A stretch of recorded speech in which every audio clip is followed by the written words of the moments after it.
special માયાવંશી સમાજ અહીંયા ભેગો થયો હોય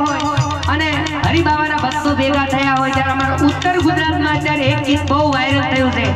એ માયાવંશી સમાજ માટે હું કમલેશ બારોટ ગાઉં છું મોગલમાને યાદ કરવા છે બેન બેઠા છે